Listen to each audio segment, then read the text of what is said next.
Hello guys. Hello everybody and welcome back. My name is Lars. And this is the Building of Loki. The Building of Loki.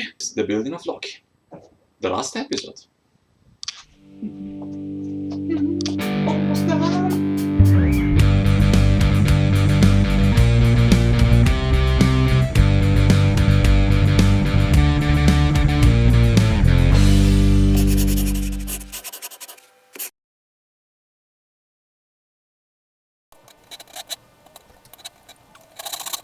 Okay, let's make this starty party. This is gonna be a voiceover, so I will guide you in every step of this build.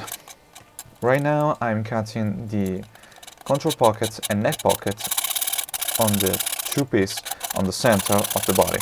The body will be made out of 4 pieces of pallet wood, and because I don't have a router, I at least need the start of the control and neck pocket to make my life easier later on. And this is what I'm doing. I'm just do a lot of cuts and taking away the excess with the chisel. And here I'm cutting the neck pocket.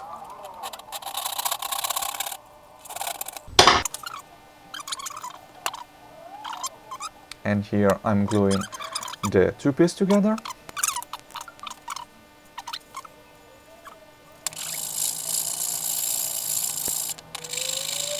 After the glue was dry, I clean the neck pocket, because right now it's easier to access to the neck pocket and I need to be as straight as it can be.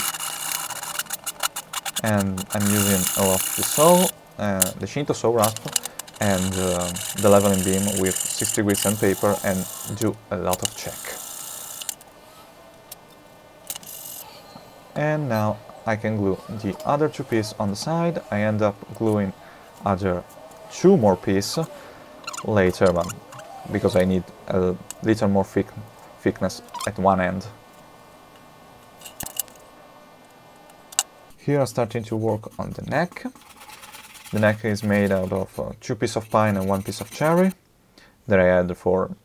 I thought another project, but I end up not using it. So I'm using this, and I measure the length of my neck and cut away the excess, giving myself 5 centimeters to spare. And then I cut another little piece that I need for one of the end of the neck, because I need to have more meat where the joint with the body will be. And here I'm using the stupidest method that I can think. I'm using the Shinto saw rasp to take away the excess, just with brute force. Was really stupid. And I should have used another method that I use just in 2 minutes. That will use in 2 minutes, and you know, sometimes I just decide things and I have to do it this way. That day I decided I have to take away the material, all the material, and make it into dust. Because yes. And this is the method that I was talking about. I'm using the saw to make a lot of cuts, one close to each other, to shorten the grain, then taking away the excess with the chisel, so that I can take away the excess easier, and the wood will not break in some funny way, and just clean everything with the Shinto saw rasp. It was easier, faster, and a lot less tedious. And now on the body, I'm starting to cut the side of the body.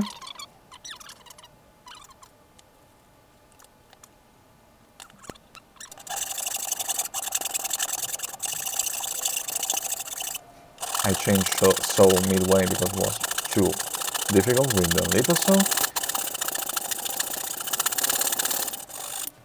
As always, I using the saw to take away the excess and then clean everything with the Shinto saw rasp. I do the same thing for both the sides. And here we go with the neck pockets. I taking away the excess with the chisel. I'm starting with a smaller one and end up going with a lot bigger one. Again, I'm not chisel the wood. I'm actually go between the fiber and taking away the excess. It end up being a mess, and I have to make some repair because it wasn't really a snug fit, but it ended up good enough. And here I'm working on the shaping on the body. I'm starting with the one of the end. You know, I start to shaping the body and it looks like a penis. So I'm taking some cuts, see if I like it, and do some design on it, try different things, and I stop whenever I like the end result. I'm going with just small step so I don't do a mess, and I have to say the end result was quite good. I like the shape. And here I make a curve of the end, because a violin is not a straight instrument, the top is actually curved, and I want to mimic that idea. Not that I need on this build, but it's pretty, so why not? And I'm taking away 5mm on one end. I didn't go much deeper. I thought that I will go much deeper to have a smooth, like a smooth transition between the neck and the body, like his through neck, but I didn't really need it because I can access to the higher frets easy, so I don't need a smoother transition than this one. I'm just doing for design. And here I'm doing a curve on the back for the same reason. Right now I'm chiseling this thing. You can do with plywood just using the round gouges. And I clean everything with some rasp. I had to go with a lot of sandpaper at the end of the build when the final sanding, but it's good enough for now. And here I'm using the drill to take away some of the material with the bigger drill bit that I have. I want to have a hollow headstock, like in classical guitar, because I like that shape. And you know, this build ends up being something like a crossover between a violin and a guitar, as far as aesthetic, because it's a fully functional violin. And here I'm taking away the material, the excess of the material with the chisel, and I end up using a lot of the rasp at this point because I was really afraid that I will break something and I have to redo in the neck, like totally. So I'm just taking the safest and, I'm afraid, longer way. My arm was really sore at the end. And here I'm drilling the hole for the tuners. I'm using ukulele tuners for this build because they are better than woodpeck. And here I'm try to doing the wings, and I'm using the stupidest method that I can think of. Again, I'm just doing the shape of the central piece made out of pine, and then I glue two other pieces of pallets at both ends, one at a time, and every time I shape again the wings. It was a mess, and it was really long. When I did the second wing, I actually glue together everything, and I actually use the drill bits to take away a lot of the material, and the result was much better. And I glue a lot of more wood at one time, and the end result was really better. And here I'm gluing one of the wings on the side. I couldn't make the gluing surface perfectly flat, so I end up using a lot of wood filler at the end.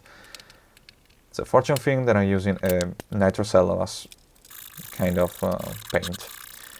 And here I'm shaping the neck. I'm using the crimson guitar method. You just have to make a lot of facets, basically, and you try to approximate a curve using rasp and then smooth everything with sandpaper. I have to say, this method is the best that I can think of to make a C-shape neck because it's pretty reliable. So I highly encourage everyone who wants to make a neck to use this method. You can find some tutorial on Crimson Guitar YouTube channel. So just go there. And here I'm working on the fretboard. I need to give a pretty tight radius. Right now I'm using a leveling beam with 40 grit sandpaper, and I'm going to one side to another and make sure that the curve is right using a little template that I found. I will leave the link on the description to the site. And the template is made out of cardboard. I'm planning on making one out of aluminium because I want to make other builds like this, want to make other violin, but anyway. And here I'm cutting the fretlets, because yes, this will be a fretless instrument, but I want at least the line for the frets because my ears are a mess. They are not reliable. So I just want the line. So I'm cutting the slots here, and then I'm just using wood filler to fill everything, and this gives me a nice contrast so the lines are visible. And here I'm using just a round piece of wood and some sandpaper to make the transition between the fingerboard and the S-stock. After that, I just taking away the excess from the fretboard, and as you can see, you can clearly see the line.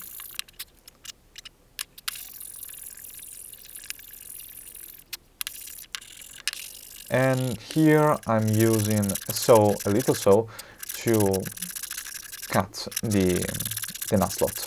Again, a lot of saw, a lot of cuts, one close to each other, and then taking away the excess with the chisel. Yeah.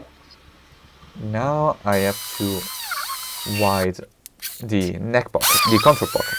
I need to widen the control pocket because I had to put all the control here on the back. So I'm using the drill to shorten the grain again, like I did with the saw.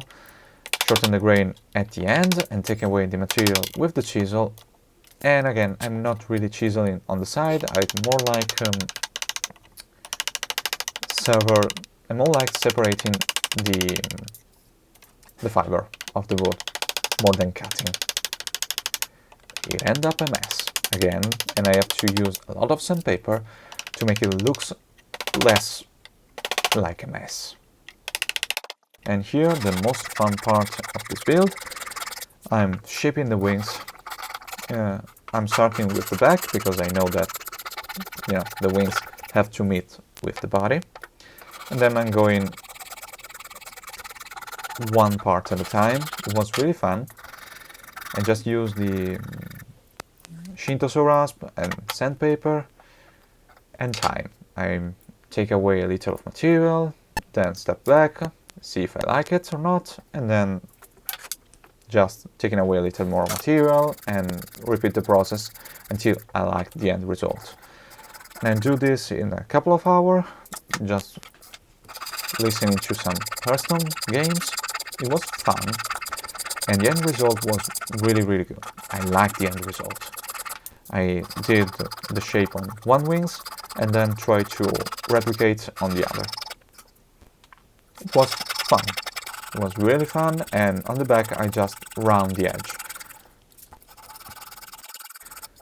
And after 2 weeks of sanding, I'm starting engraving.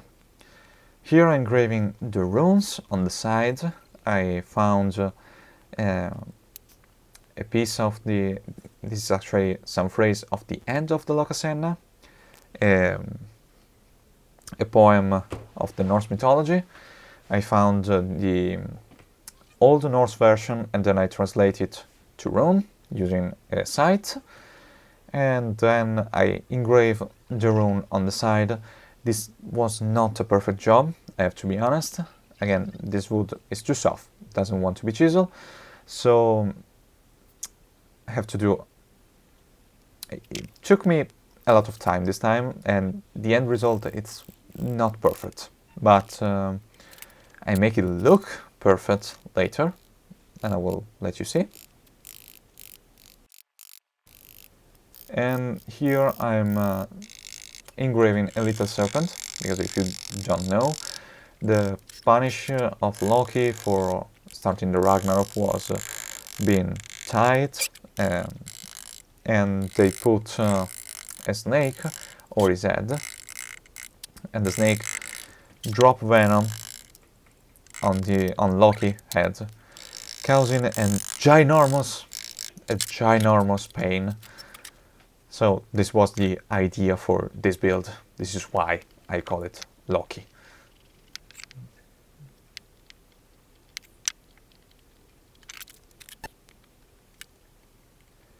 And here, finally, the finish, and use white paint.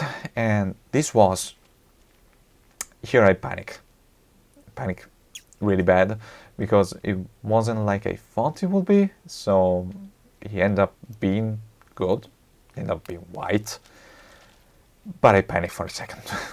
I have to be honest, but for a second, for a couple of hours, I end up doing like 3 coats, I think, on this thing.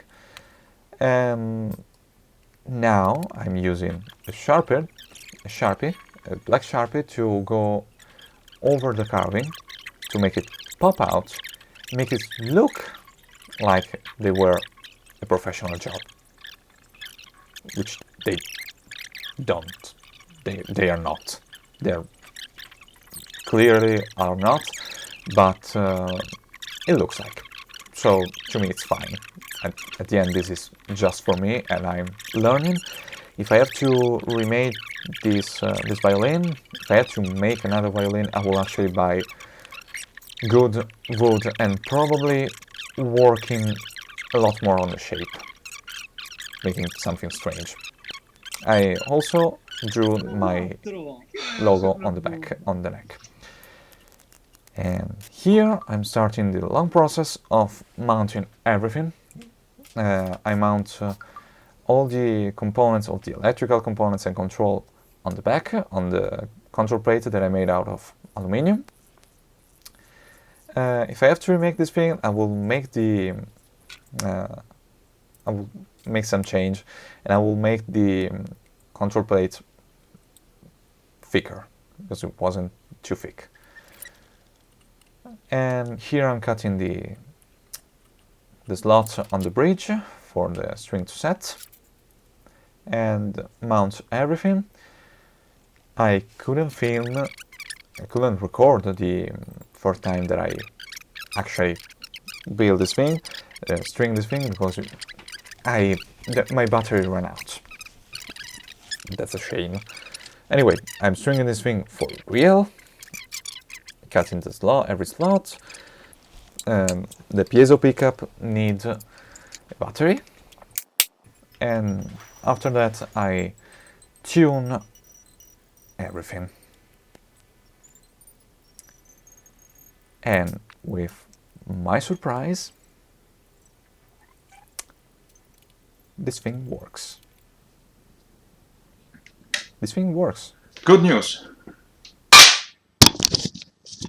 This thing is working right now. I can hear it. It's working. It's done. Bad news. My headphone just died. Like, in this moment, one of the headphones just died. Maybe it wasn't for the signal right now, but yeah, I have to tune this thing for not having crazy bass noise. And it's done. It's done. It's done. It's done. God, it's done.